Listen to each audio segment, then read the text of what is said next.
Welcome to the Big Screen Symposium podcast. This session is from the Big Screen Symposium held in Auckland on the 4th and 5th of December 2020. Film clips played at the live event have been edited out of the podcast. In this session, New Zealand On Air's Chief Executive Cameron Harland and Head of Funding Amie Mills outline the challenges, ideas and opportunities ahead as we all try to put 2020 behind us. How do we get local content in front of fragmenting audiences and young New Zealanders in particular? How do we achieve authenticity for diverse audiences? If there's a year to transform culture, it is 2021. This session is moderated by producer Kay Ellmers. Tēnā koutou, noho mai, nau mai, hara mai ki tēnei wāhanga kōrero no irirangi te motu. Ngā mihi ki ngā kai kōrero, kua kōrero hea I tēnei ata. Ki ngā kai kōrero tēnei wā, Cameron, rāua ko Amie, tēnā kōrero. Ko Kay Ellmers tōku ingoa, he uri ahau no Ngāti Tamatera, Ngāti Raukawa, Ngāti Pākehā, e mihi atu ki a koutou, kua huhu mai nei tēnei wā. Nō reira, tēnā koutou, kia ora tātou katoa. Thank you for joining us again or sticking around for this next session, a conversation with New Zealand On Air.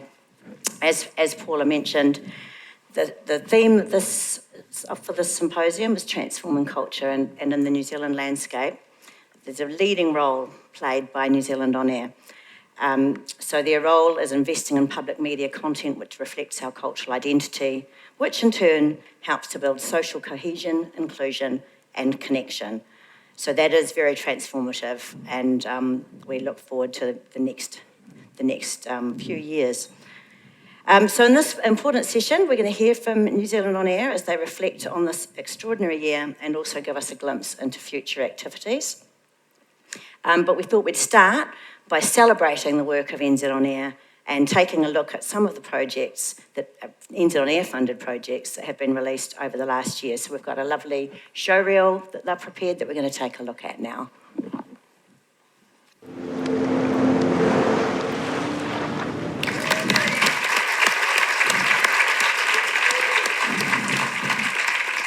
And congratulations also, of course, to all the wonderful creatives responsible for that beautiful work. Thank you.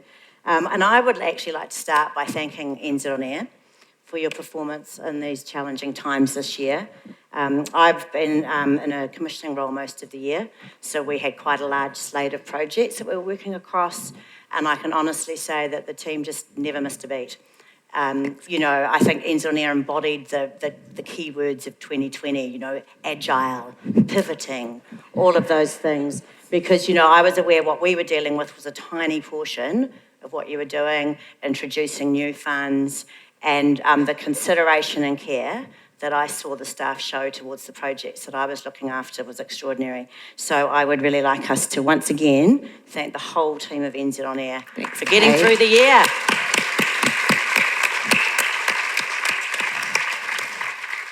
And today, of course, we have Head of Funding, Amie Mills, and CEO Cameron. Thank you both for taking time to prepare some notes and for being here at this busy time of the year. It's a rather short session, but we are going to take questions through Slido and we'll see how we go. But if we don't get a chance to address them, they'll kind of help set some themes that can be explored when Amie and Cam are also generously and the rest of their team making themselves available at lunchtime in the Villa Maria Gallery. So do feel free to put the questions there and we'll see how we go within the session because there's a lot to share. So we're going to start with Cameron Harland, who joined NZ On Air in March, just days before we headed into our national lockdown. So he took the helm of a ship, was heading into uncharted territory and had to do it possibly from his bedroom or his kitchen or wherever that happened. So I'm sure it's been a real ride and I'm really looking forward to hearing from Cameron about some reflections over the year that's been, some insights. So, Kay Ellmers, Cameron. Oh, kia ora. Thank you, Kay. I just want to acknowledge Kay for stepping in and volunteering to come and sort of help us through the session this morning. I didn't know there was a choice. There wasn't. And I also want to just reiterate what Kay just said.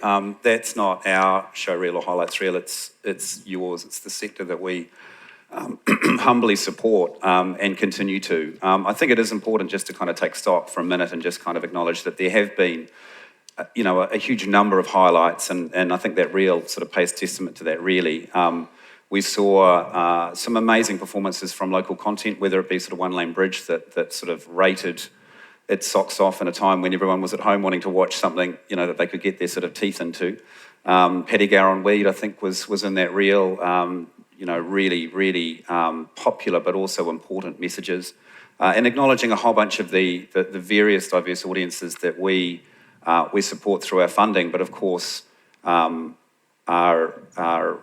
delivered upon by the production sort of sector that we support. I'm looking at Dan from Attitude sitting in front of me, the fantastic and fine work that they do, week in, week out. So, I think resilience has been used as a word a lot this year, but I have to say, I believe that the sector has been amazing through a really, really uncertain period. So a lot of people have said to me, poor you, you started 4 days before lockdown, that must have been tough. And of course, my first reaction to that is, well, look, I was on a salary, and there's a whole bunch of people in this room, pretty much most of our sector are people that kind of work from show to show and job to job, and that's an uncertain time. And then when you have COVID thrown on top, that's pretty extraordinary. So I am very, very proud of our team, because I think we did realise straight away that the uncertainty that was out there in the sector was an important thing for us to try and sort of at least do our bit to solve. And if I think about the COVID funding that we managed to sort of attract through some really fine work by the team, proactively working with the ministry, so a shout out to them, and a shout out to all of the ministers that were involved who did absolutely put their back into this and say, wow, this is unprecedented. This is really scary. What can we do? So if I stop and think, obviously this is a Big Screen Symposium, but we doubled our music funding. So we do an amazing amount of work for about $4 million a year. So the music guys got an extra $4 million. And that was absolutely an answer to the fact that the music sectors were completely out of work. So they make almost all their money from gigging, and of course there were just no shows happening. So our ability to at least put money into that sector by way of singles and albums and allow them to kind of create amazing content that would then make the money down the line was fantastic. We got $16.5 million, I think, for platform contribution relief. So again, not new money for us per se, but what it did is it meant that some of our bigger platforms, but also the other ones that we support, like Stuff, were able to reduce their contribution to the content that we fund. And what that meant, and we talk about highlights, is that we actually saw an increase in the amount of applications we got through the period, even though their revenue had dropped off a cliff. So again, that was a really sort of elegant solution to solve a problem that was unprecedented. Some other funds that we received, obviously, we've just talked about the 50 mil today. That's actually been a really, really big one, to be honest. I mean, Amie, myself, the funding team here, obviously Annabelle's team, Larry's team. It could have been and possibly would have been an option for the government just to have said, here's another 25 mil, NZ On Air, here's another 25 mil, Tamanga Paho or NZFC, and just go and do what you normally do. I think they were really sort of visionary in a way to sort of say, let's do something different. Let's use this as a way to kind of lift the output of the industry. But what it meant is it took longer. It took a lot longer for us to frame that up from a policy point of view because it was new. It took a lot longer for the agencies to get their heads around how we might kind of work this through in a way that people understand. But that's fine. Well, it's sort of fine. I guess it's somewhat fine because we've come through COVID in I think, a better way than we kind of thought. So, that's kind of my ramble to start. Sorry.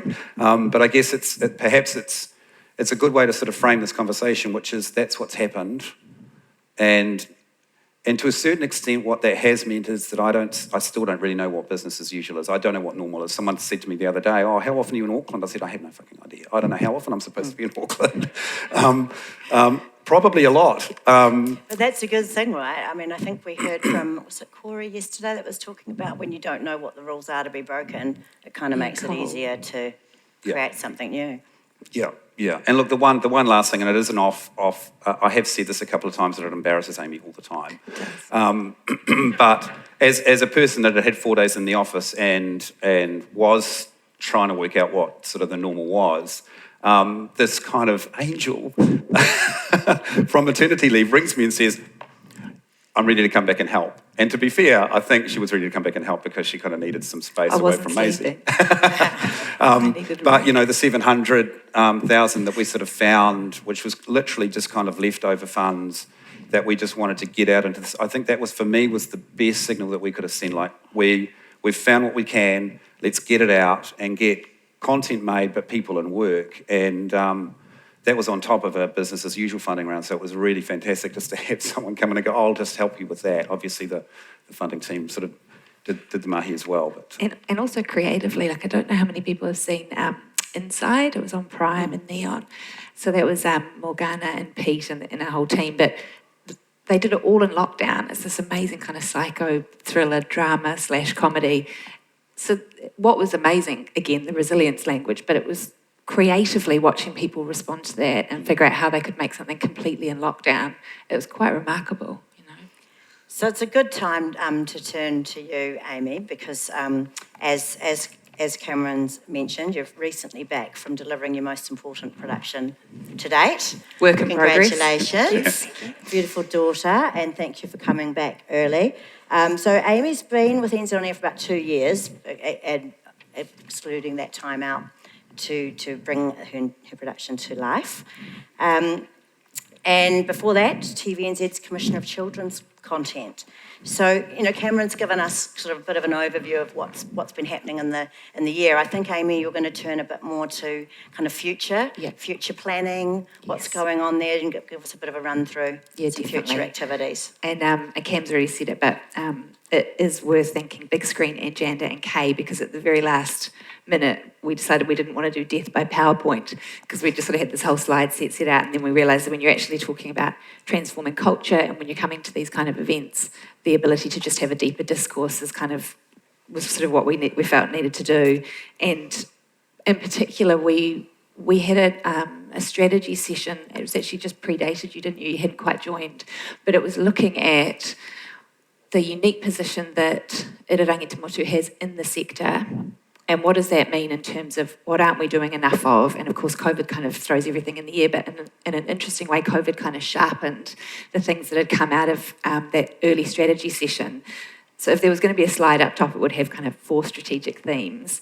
And for us, they broadly sit under the banners of leadership, tamariki and rangatahi, which is interesting because it's a specific audience that we're saying we're not delivering to, and we need to figure out how to do that. And data, which is probably everyone you talk to is grappling with the same issues in that space, and then discoverability. So we fund all this unbelievable content, but in an increasingly fragmented media landscape, how do we get New Zealand audiences to find their stories? So those are the sort of 4 key pillars that we are now sort of centering around everything that we do and looking into. And under the leadership space, one of the areas that we feel really lucky to I think it is unique to how we sit quite agnostically in the sector, is we can do a lot of research that can really benefit the wider sector. And it's research that some might argue otherwise, but it doesn't have an agenda. It's, things like the Where Are the Audiences research that we've been doing every 2 years and we're now going to start doing every year, is a really interesting kind of anchor point and benchmark for platforms and producers to understand what New Zealand audiences are doing and how. And the piece that I think we are committed to doing better in the coming years is ensuring that that's starting to inform funding policy. So an example of that, alongside Where Are the Audiences, we also, every 4 years, and there was a gap of 5 in the last one, we do a children's media use survey. So that speaks to why one of the strategic pillars is around tamariki and rangatahi, because that research showed us that, sort of slightly dispiritingly, we're losing our kids to international platforms in which there's amazing content, but it's not content that is telling their stories and reflecting their whenua and their life experiences. And I don't think anyone could have put it better than Cole yesterday when he said, if you need a mirror, if you can't see yourself, you can be lost. So we talk a lot about what that means. So off the back of that research, we've started doing a review, and we're working with an interesting agency called Dubbit. They're actually an international agency, but we chose them because they were quite involved in talking to us when Hey Hey was first born in kind of 2017, which was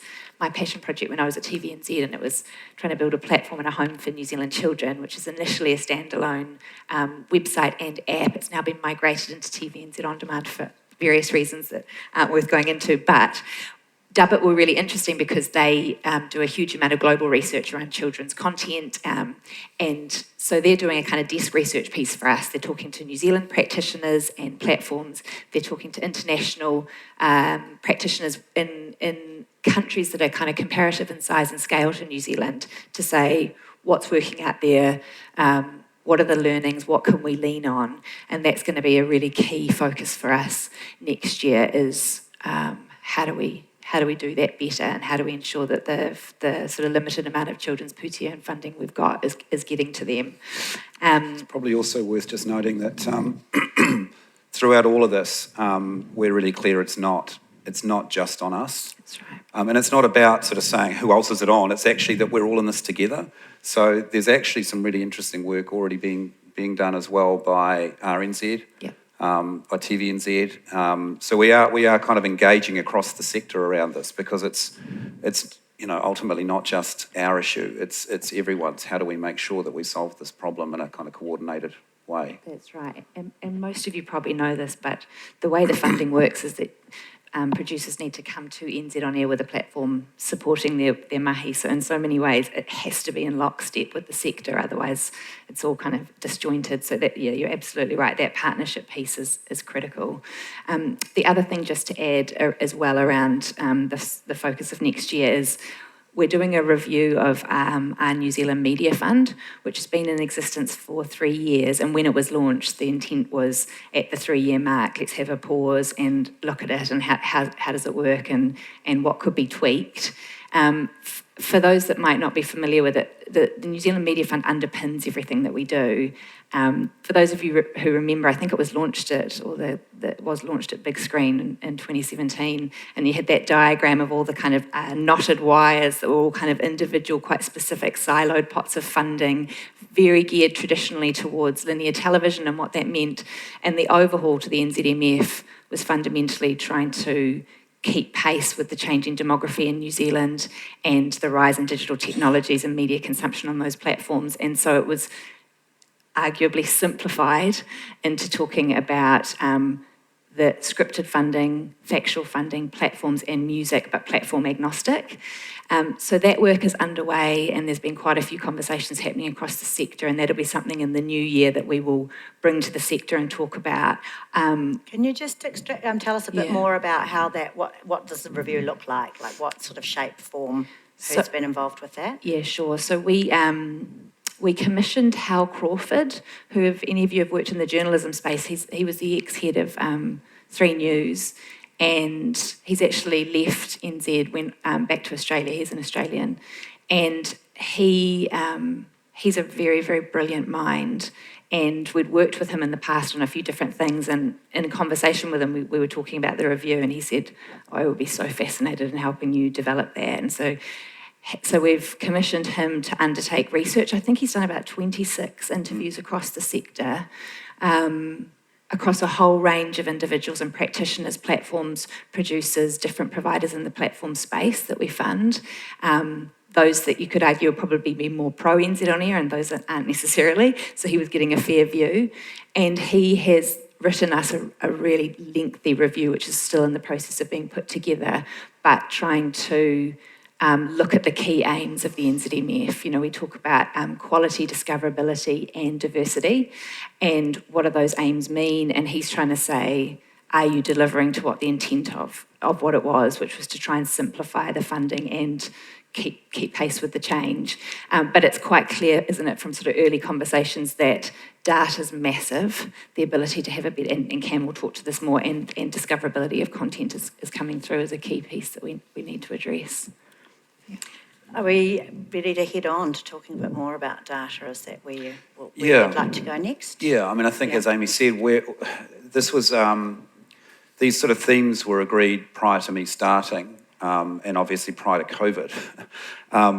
But they're as relevant, I think, now as ever before, actually. And I think what we're starting to see from early conversations with Hal around the media front review is that they're really in sharp focus as areas that we need. And again, not just us, but I think as a sort of an agnostic agency, we really need to get our head around these two key areas. And obviously, Kay, speaking to you earlier in the week about it, I think you articulated it really well when you sort of said they're kind of two sides of the same coin in many ways. And what that sort of means is we really need to understand what's going on in a really dynamic and fast-changing sector. And, you know, arguably are a little late to it in many ways in terms of really understanding audience trends,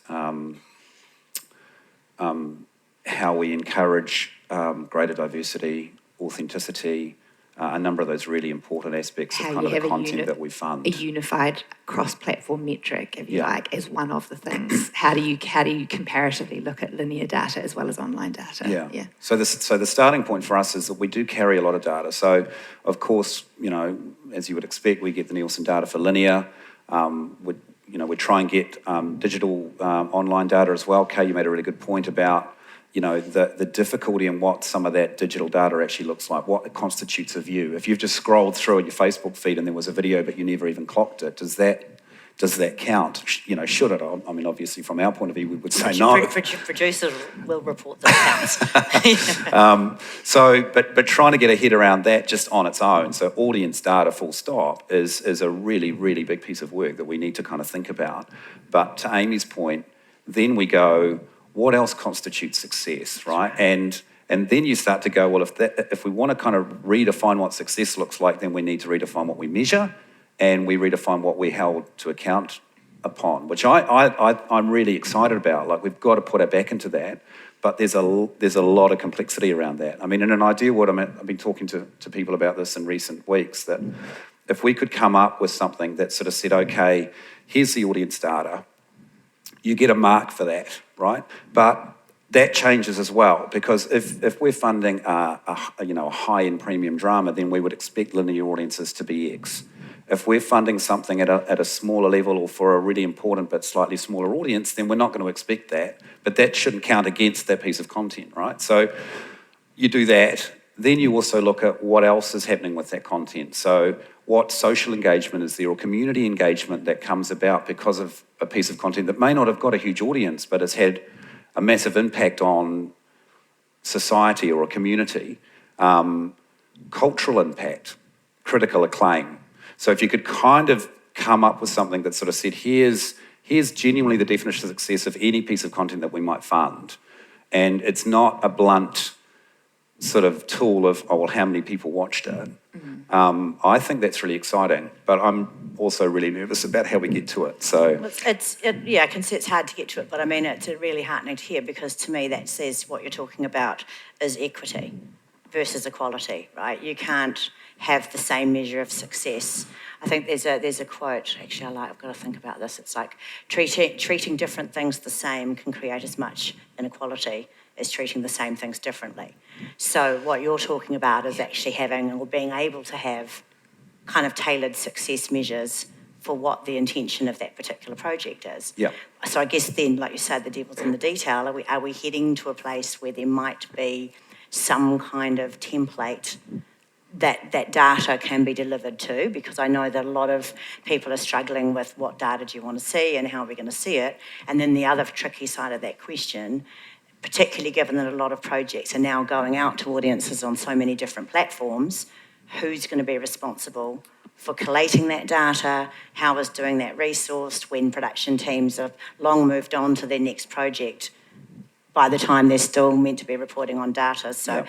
I'm not saying you have the answers, but if you have some, that's been good. But is that where we're heading, do you think? And I think it's a really good point that you raise, because, you know, we are going to need the data from somewhere. So some of it we can get, right? So, but the problem is that's the easy stuff, so Nielsen or whatever else. It's the other harder stuff. And so the starting point is, you're right, is some sort of a template that says, here's what we want from you. And ideally, some level of consultation that says, well, this is reasonable for you to ask of us, i.e. we can get it to you, it's not going to take us too much time, or kind of whatever else within producer reports, or the platforms providing it as a constant and ongoing, hey, each month we just need a report that you can spit out, or kind of whatever. But it does start with us being really clear about what we want. And to be fair, I think also having capability and capacity within the agency to drive outcomes as a result. Do you know what I mean? Like, the last thing we want is, oh yeah, great, we've got all these new reports and we've got a nice, new database of information, but we just don't have the time to use it for anything because, we are a really, really lean, brilliantly kind of run organisation. I take no credit for that. That's pre-me. But because of that leanness, we kind of always, almost inevitably onto the next business as usual funding round thing, and struggle to be able to take the time to kind of reflect and kind of work that up. So there's some fun challenges with it. And just to add to that, I think to your point about the responsibility, it's going to have to be shared. So producers in the room who've received funding from us will know there's a sort of inherent frustration in the fact that the last drawdown of funding, you will have to provide a stats report, but invariably your ability to access the stats on the platform that supported you is really patchy, So therefore, and the sort of... Well, and also your project might not be released for quite some time, and so you're trying to close something off. And the nature of it might be you've got no data yet. That's right, and it might be a really long tail project. It's meant to sit there and be evergreen for a couple of years. So I think to Cam's point and to yours, it is going to have to be templated in terms of what the data is and what we're asking, so that it can be comparative. Is the first key thing, and that's the heavy lifting we have to do. And then it has to be in partnership with the platforms and the producers. And you'll talk a little bit about this in terms of discoverability, but I think we're going to have to start acknowledging the need to enable producers as well to do some specific and targeted marketing and promotion themselves in complement to what the platforms will do. So again, there will be a shared responsibility around who shares that data and how. And you've just created a beautiful segue into discoverability. Yeah. That sort of flip side of the coin you were talking about, at that front end, the marketing and distribution. Yep. Do you want to talk some more? I think you had some more points to talk to about discoverability. Yes. I had a couple. Yeah, you go Yeah, first. you're going to do it, yep. I had a couple, but I want to tell a great joke that someone really fabulous told me a day or two ago. Okay, what's the difference between a documentary that is made and not seen, and a documentary that isn't made? About 200 grand, I think is what you said. I'm sorry to use your joke, but it's actually a really good one, right? And it's at the heart of the issue. So I think we've always been very, very proud of the fact that almost every single cent that we have goes into the content that we make. And I still think that's something that we should be incredibly proud of. But in an ever-changing environment where eyeballs are in very, very different places, the challenge for us is far more about making sure that the wonderful content that we fund is actually seen as well. So again, we don't have a silver bullet. We actually don't have any of the kind of major answers, but I think Amie sort of hinted at the idea of, we have started to have conversations with producers. We had a really fantastic session with WIFT. I think you were at that session back just after lockdown, sort of throwing it out there as an idea. Is there value in producers thinking about how they might create a promotional strategy, social media, whatever else, alongside the platforms. The platforms do a fantastic job. But there's only so much that they can do, and they've got an awful lot of content that they need to promote. So the idea that there might be some sort of level of budget set aside to, alongside making whatever it is that we fund, actually promoting it. And actually, if I look at our music team, they do that all the time.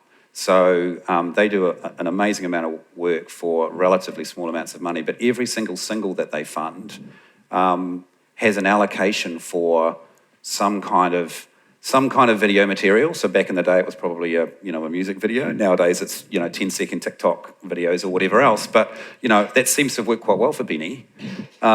which isn't to say that all the content we fund is going to be like Benny, but, that idea that, hey, actually the people that make the content are probably also the ones that really understand the audiences that they're delivering to, and I think that's why where not? we set lobbied from a lot, and particularly in the more targeted projects and younger content creators who have often come from a space where they've been making their own content anyway, and they've got a relationship with their audiences. So they will definitely argue, we've already got the relationship with our audiences, give us the money to do it. But of course, the flip side is less money to actually create content.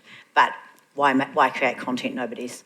I think that's right. I think we're going to have to, unfortunately, need to embrace the fact that there needs to be some putia that's set aside for more than just the content that is made, that the trade-off is, hey, we need to encourage people to engage in it. The other side of this, which is starting to happen more and more for us, and I think is a classic kind of example of the organic nature of a sector that kind of does know what it's doing, is the secondary platform piece. And actually, I sort of think about Whānau, which we just funded recently, that you're attached to, which is an amazing project.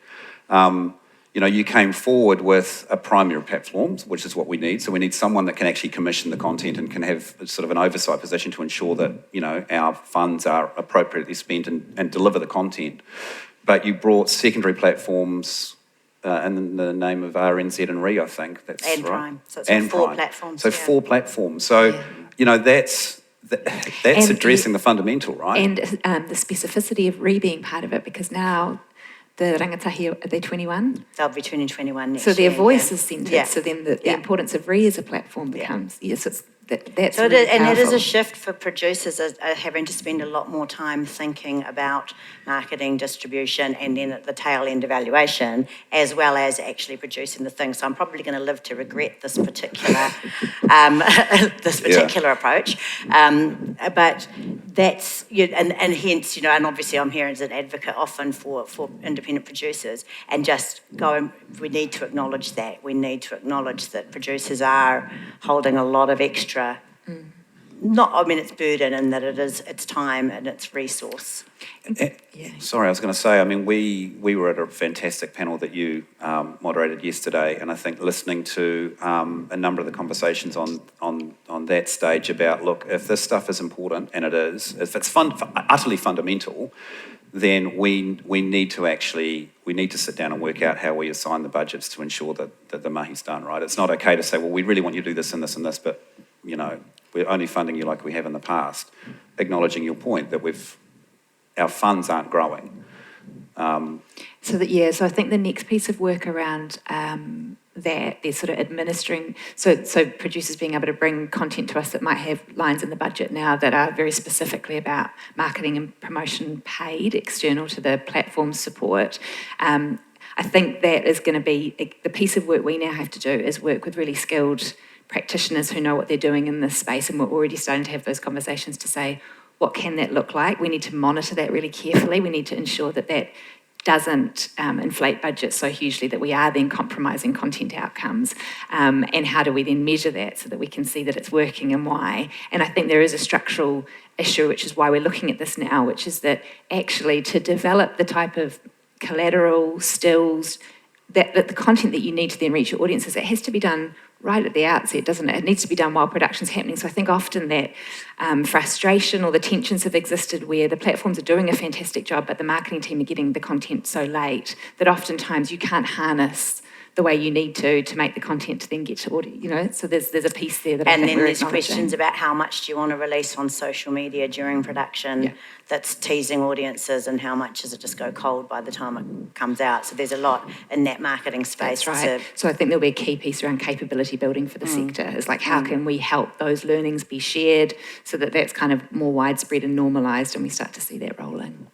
And talking about that fragmentation of audiences and this multi-platform approach, it is fairly new territory, like you say, that we're all figuring out. Have you got any insights as to strategies that are working where so far, or is there patterns appearing about ways that are good ways of, capitalising on having multiple platforms? I think we're seeing it. If I look at the perhaps the slightly less commercially orientated public media organisations, so Māori TV, RNZ in particular, who are sharing a lot already, And if I look at RNZ, obviously under, when you were there, I think the commissioning of content for those organisations is not built upon getting a commercial return through the eyeballs that watch it on the platform. So they are absolutely willing to share that content out to as many other platforms that audiences may be on. The bigger trick is with the kind of the commercial orientated platforms that are sort of, they make their money by the eyeballs that are seeing their content on their platform. But certainly the public media organisations that we deal with are doing it really well. And I don't quite know what the magic source is for these ones, but the examples I can think of that seem to be working really well, SIS is one we talk about a lot. So that collaboration with Culture Factory and Prime, and how that manifested in Comedy Central being the primary platform that it went out on, and then built traction and how social media was used, and how that team in particular did exactly what we were talking about, which is they were doing their own targeted marketing alongside what Prime and Comedy Central were doing, and all of that was by the sounds of it, very collaborative in terms of how that approach worked. Ahikado is another really interesting one, and I think the acknowledgement of what that content delivers on Māori television versus who it's talking to on TVNZ On Demand, and that those audiences aren't necessarily cannibalising each other. I don't quite know what the answer is, but there's something in those spaces that seems to be working really well. And I guess the next sort of step into the unknown there is, do you see a point in the future, because we're obviously, audiences are spending a lot of time on social media and platforms like YouTube, do you envisage any kind of future space where NZ On Air would fund things without, like at the moment you've obviously got a finite number of qualifying platforms in order to trigger as a primary platform. Do you see a future space where it opens up even broader? I think the starting point is, and again, acknowledging that we are flexible and nimble, and we're looking at doing a whole bunch of different things. We've got to be careful we don't throw the baby out with the bathwater. So, I think one of the really key parts of our legislation is our mandate not to engage in editorial, right? So we need a commissioner. We need someone that can ensure that taxpayer funds are delivered in an appropriate way. So that's always the starting point. So if you look at a YouTube, you go, they don't do that. And we'd like to, I guess we'd also like to feel like they are actually contributing meaningfully to the sector and to the the organisations that we support. So there's a few barriers to it. I mean, I guess on the other hand, you go, if the audiences are there, what do we do about it? And maybe there are some interesting little kind of... Yeah, and isn't it interesting, because, rangatahi being one of the areas we're saying we're not reaching them, and I would hazard a guess it's because we are currently not servicing directly to those global platforms because of the policy, and it's the right one. But I think so how we look at it, I think, has to be very specific. So we're going to look at doing a youth RFP at the end of this financial year. So I think it's the March-May round. I always get confused. But that round will look at a targeted RFP, and it's likely that we will be talking about funding content direct to some of those platforms, ideally with wider secondary platforms that are local platforms, and there'll have to be some mechanism, which there's a precedent for it in the past. We did skip ahead with Google, which was before my time, but I think that had attached experienced kind of commissioning editors on those projects. So there's probably ways around it, but I certainly don't think it's, it can't be open doors. Yeah. So I'm cognizant of time, and there are some questions coming in, but I know that, Cam, you also wanted to speak a bit more specifically to the theme of the conference, the transforming culture of part. Yeah, really quickly, but sort of possibly as important as anything else. So representation, which is another thing that we're... I think we see our role as really fundamental. So we've been undertaking the diversity report for about the last 5 years, reporting on gender and ethnicity for key creative roles, predominantly writer, producer, director. I guess part of my view coming back to that data piece is actually getting our heads around how we use that data more meaningfully to deliver kind of change rather than just reporting on it each year. And one other piece of work that we're about to begin is about representation on screen. So we had an amazing presentation from a researcher, Gabby, it was just after lockdown, I think. Now, Gabby had been working for the BFI and had done a similar kind of project. So it was basically a bunch of years assessing kind of representation on screen, and we were really, really taken with the work. And so we've actually hired Gabby to basically do the same thing for us. She's an amazing young researcher. She's got really, really great experience in this space, and so I think we're starting to kind of form up a more holistic kind of view of what does that look like on screen and behind screen. Again, the starting point is going to be to collect the information up. The most important part of it actually is going to be what do we do as a result of it afterwards. But I think it will be a really interesting piece of work.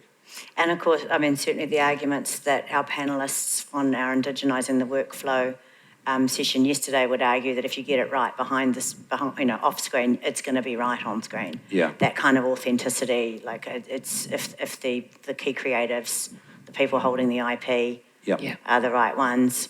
Yeah. And I think we've sometimes sat back a bit sort of passively in that space because, what comes to us to be funded has already been vetted and supported by platforms, but I think we're too late. We're recognising that we should be asking up front for information that ensures that those outcomes are going to happen. Well, and also you've got to look at the priorities the platforms have, and if they're a commercial imperative, they're going to have perhaps a different priority. So you also, I think you wanted to talk specifically about the Pan-Asian, because we are running out. Do you want to talk a little bit about that? Yep. And we have got some great questions. I'm going to suggest we're probably not going to get to them looking at the timing, but have no fear, join them. But do you want to? Yeah, I'll just briefly talk about that. And I just really want to recognise the Pan-Asian Screen Collective, PASC, and in particular Suchi, who we enlisted her help a couple of years ago now. It was actually on this stage we launched a development telefeature initiative, a little bit clunkily, have to admit, and Suchi was incredible. She worked with us through that process to say, celebrate the intent behind it. There's process here that was lacking. The opportunity put up in many ways was not necessarily even able to be met. It's almost setting individuals and communities up to fail. So we've done a huge amount of work with PASC, and the $2 million factual RFP that was announced, I want to say about a month ago, for which submissions are due mid-January, has been a result of ongoing conversations with PASC around how to approach the opportunities in that space and what we're asking for in terms of teams and involvement and stories that will be told, down to kind of, it's nuanced, but it's so important, which is saying this is a scheme intended for the Pan-Asian creative communities. You don't necessarily have to be telling Asian New Zealand stories. That part of it here is just about ensuring that we're building capability across the sector and what that looks like. So on Monday night, PASC is facilitating a webinar with NZ On Air and a multitude of platforms to actually speak to that I think sector. That's going to be on their Facebook. I think that's right. I think it's going on there, the Pan-Asian Screen Collective Facebook page, 6 o'clock. So, yeah, I think that's more. Any final comments from you, Cam? No, other than, to reiterate the comments I made at the start. So firstly, a massive shout out to the sector. I'm not sure how you're all feeling, but Christmas can't come quickly enough for many of us. It's been a ridiculous year. They'll be working on proposals over Christmas. Thanks. Sorry. Well, for those of you that were in the room for that 50 mil, I think we were kind of quite purposeful, and it's really difficult to find the balance right, but I think we sort of said we really need to open it before Christmas, but we need to kind of close it enough down the line to at least give people a little bit of a break over Christmas. So, and also just to thank you, Kay. Bless you. Well, thank you both, and please join me again showing your appreciation to Cameron and Amie from NZ On Air. Kia ora koutou. Kia ora korua. The Big Screen Symposium 2020 was brought to you by Script to Screen and J&A Productions. We gratefully thank our event partners, the New Zealand Film Commission, New Zealand On Air, Te Māngai Paho, Images and Sound, Screen Auckland and AUT. Voiceover is by me, La Lena Feonati, and music by Poddington Bear.